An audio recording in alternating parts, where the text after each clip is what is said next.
Este interés por estudiar la personalidad y los sistemas de control surge de un ejercicio académico, de un programa doctoral, y eventualmente en el mismo tiempo estábamos en el área de control en el proceso de armar una continuidad con los colegas de factor humano, lo cual pues no representaba un reto fácil. Una de las cosas que siempre tratamos de hacer aquí en el IPAD es invitar a los profesores que están en algún programa doctoral para que de alguna forma integren lo que están haciendo en el programa a las contribuciones intelectuales, a las nuevas ideas que están trayendo al aula en las sesiones del IPADE. Y entonces yo decidí que eso que estaba leyendo sobre personalidad en el seminario del programa doctoral podía ser interesante. Y con la ayuda de Alejandro Armenta, de parte del área de factor humano, se desarrolló un caso que fue complementado con una nota técnica que yo escribí, que justamente lleva el título de la personalidad y los sistemas de control. Lo que detonó esto es una gran pregunta de investigación que sería de la siguiente forma: ¿qué relación tiene la personalidad de un director o una directora con sus preferencias por diferentes tipos de sistemas de control? Esa es la gran pregunta de investigación. ¿Cuál es la relación? Y debo decir que esto me parecía interesante porque cuando uno revisa la literatura sobre sistemas de control, abunda la literatura que relaciona, por ejemplo, los tipos de sistemas de control que se utilizan con el desempeño de las organizaciones. Hay mucha literatura al respecto. Esa relación causal entre uso de sistemas de control y desempeño de las empresas. Pero yo lo que trataba era de investigar qué hay atrás. Primero, ¿qué es lo que explica el uso de sistemas de control? Y una de las hipótesis es pues que el uso depende un poco de las preferencias. Y entonces la siguiente pregunta que me hacía es, bueno, ¿y qué determina las preferencias? Si la hipótesis era pues que está determinado esto por la personalidad. Es un poquito como la lógica causal que explicaba este interés. Y me parecía importante primero entender qué significa personalidad. Piensen ustedes en dos grandes variables de interés: personalidad y preferencia por sistemas de control. Entonces, según la Real Academia de la Lengua, la personalidad tiene 8 acepciones. La acepción número 2, que me parece la más pertinente, dice que la personalidad representa el conjunto de características o cualidades originales que destacan en algunas personas y que luego, sumándole la acepción número 1, hace que una persona sea diferente de otra y pueda ser distinguible. Entonces, personalidad se puede definir desde un punto de vista un poquito más académico como las características de una persona que explican patrones consistentes de sentimientos, pensamientos y comportamientos. Ahondando en el tema de la personalidad, resulta que si alguno de ustedes se ha metido alguna vez en este tema de la personalidad en la literatura de la psicología organizacional,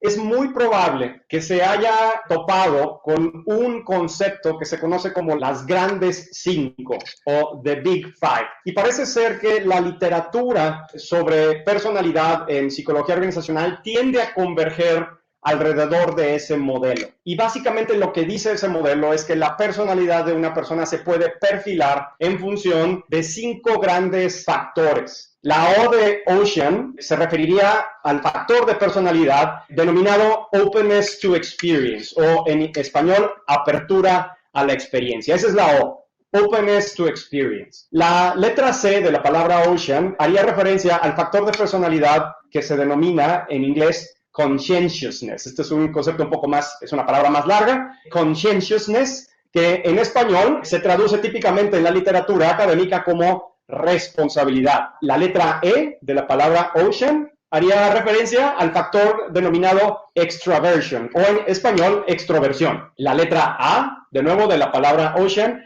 haría referencia a la palabra agreeableness, que en español se traduce como amabilidad. Y finalmente la letra N, la última letra de la palabra ocean, haría referencia al factor denominado neuroticism, o en español, neuroticismo. Algunos probablemente nos resulta familiar la palabra. Entonces, piensen ustedes en esto: 5 factores: openness to experience, conscientiousness, extraversion, agreeableness y neuroticism. En español, habría que pensar en esas 5 dimensiones más o menos en la siguiente línea: apertura a la experiencia, responsabilidad, extroversión, amabilidad y neuroticismo. Y básicamente lo que plantea el modelo de las 5 grandes es que absolutamente todos tenemos algo de estas 5 características, pero los tenemos de alguna forma perfilados de forma distinta. La gran ventaja de esta definición académica de personalidad es que viene aparejada de una herramienta validada para medir esa personalidad. Vale la pena simplemente comentarles rápidamente cómo es que se define cada una de estas 5 grandes dimensiones de personalidad. La apertura a la experiencia está asociada con la originalidad y la apertura de mente. Describe la amplitud, la profundidad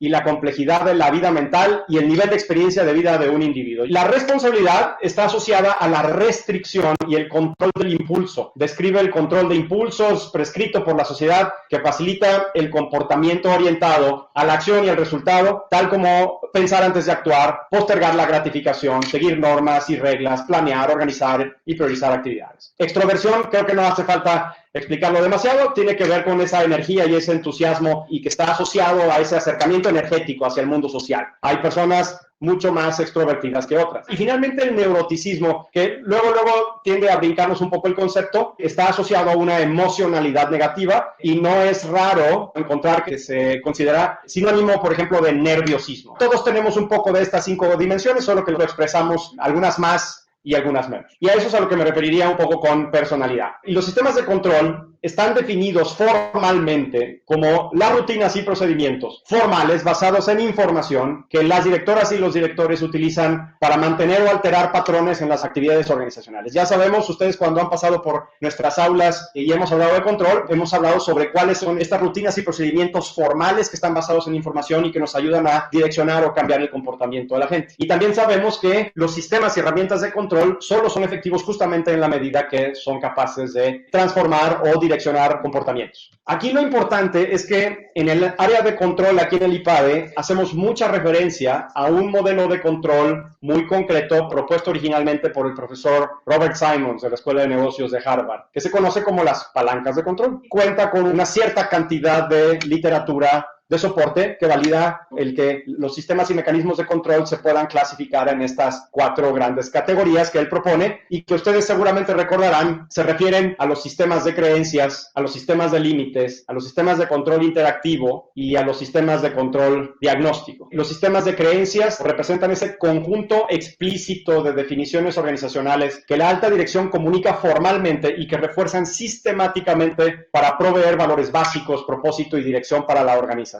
Los sistemas de límites son declaraciones explícitas que están incorporadas en sistemas formales de información que definen y comunican riesgos específicos que deben ser evitados. ¿Dónde encontramos expresiones típicas de los sistemas de límites? Pues las encontramos, por ejemplo, en cosas como códigos de conducta o como sistemas de gestión de riesgos, ¿no? En donde se definen ciertos límites o ciertas referencias psicológicas que tenemos que tomar en cuenta a la hora de tomar ciertos riesgos, etcétera. Los sistemas de control diagnóstico, por otro lado, son sistemas formales de información que la alta dirección utiliza para monitorear los resultados organizacionales. A mí me gusta decir que los sistemas de control diagnóstico son aquellos mecanismos que nos ayudan a identificar variaciones desfavorables. Eso me ayuda a mí a simplificar mucho el concepto. Todo lo que como directoras y directores utilizamos para identificar variaciones desfavorables, esos son sistemas de control diagnóstico.